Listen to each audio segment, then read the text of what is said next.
Pensions distribution సంబంధించి election commission స్పష్టంగా instructions ఇచ్చారు. 3 పాయింట్లు. ఒకటి, వాలంటీర్స్ ఎట్టి పరిస్థితిలో ఇందులో పార్టిసిపేట్ చేయడానికి లేదు, బార్ చేశారు పూర్తిగా.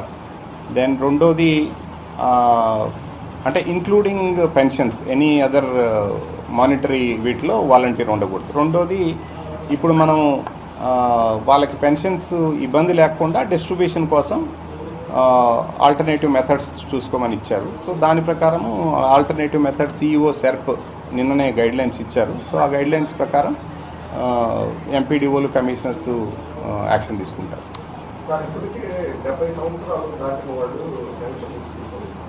వాళ్ళు బయటకు రాలేదు, ఎండలు ఎక్కువగా ఉంది, వాళ్ళ పరిస్థితి. సచివాలయం దాకా రావాలంటే దాదాపు ఒక చోట 2 కిలోమీటర్లు, 3 కిలోమీటర్లు, 4 కిలోమీటర్లు ఉంది.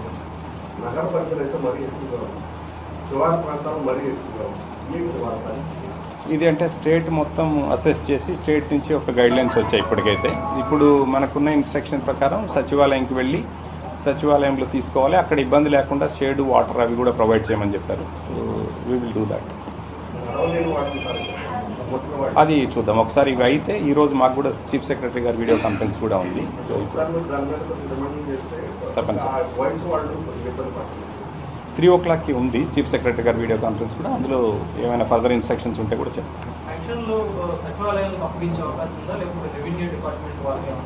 లేదు, ఇచ్చేసారండి, సచివాలయానికే ఇచ్చేసారు. సచివాలయంలో ఉన్న అందరు ఎంప్లాయీస్కి వాళ్ళ లాగిన్స్లో ఎనేబుల్ చేశారు.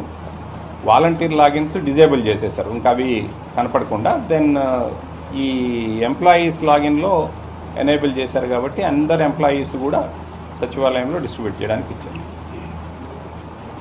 రైట్ అండి, థ్యాంక్ యూ.